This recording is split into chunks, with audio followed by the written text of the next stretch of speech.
শুক্রবার সন্ধ্যায় কমলাসাগর গ্রামীণ পর্যটন কেন্দ্রে দুদিনব্যাপী ঐতিহ্যবাহী ভাদ্র মেলার আনুষ্ঠানিক সূচনা করেন উচ্চশিক্ষা দপ্তরের মন্ত্রী কিশোর বর্মন। এই উদ্বোধনী অনুষ্ঠানে উপস্থিত ছিলেন রাজ্যের বিধানসভার মুখ্য সচেতক কল্যাণী সাহা রায়। শুক্রবার সন্ধ্যায় কমলাসাগর গ্রামীণ পর্যটন কেন্দ্রে শুরু হলো দুদিন ব্যাপী ঐতিহ্যবাহী ভাদ্র মেলা। চলবে শনিবার রাত পর্যন্ত। অন্যান্যবারের মতো এবারও কমলাসাগর দুদিন ব্যাপী ঐতিহ্যবাহী ভাদ্র মেলাকে কেন্দ্র করে স্থানীয় জনতাদের মধ্যে ব্যাপক আনন্দ উৎসব পরিলক্ষিত হয়েছে। এদিন সকাল থেকেই দোকানিরা তাদের পসরা সাজিয়ে বসেছেন। সন্ধ্যায় মেলার উদ্বোধন করেন উচ্চশিক্ষামন্ত্রী কিশোর বর্মন। তিনি ছাড়াও উদ্বোধনী অনুষ্ঠানে উপস্থিত ছিলেন মুখ্য রাজ্য বিধানসভার সচেতক কল্যাণী সাহা রায়, বিধায়িকা অন্তরা দেব সরকার, পুলিশ সুপার বিজয় দেববর্মা প্রমুখ।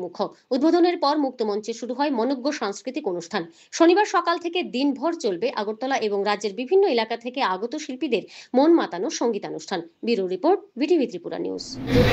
শুধুমাত্র মন্দির নয়, এই মন্দিরকে কেন্দ্র করে যাতে পর্যটনও সেখানে বৃদ্ধি পায়, সেটার প্রতি আমাদের সরকার এই মন্দিরের উন্নয়ন প্রকল্পে সেখানে সুবিধা প্রদান করেছে। আমাদের চিফ হুইপ সড়ক উন্নয়নের কথা এখানে করেছেন।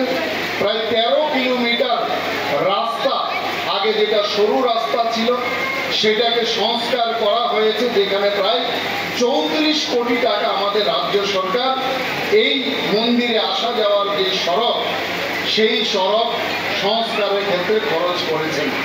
পর্যটন কেন্দ্র স্থল হিসাবে সেটাকে উন্নয়ন করার জন্য সেখানে বৃক্ষরোপণ করা হয়েছে।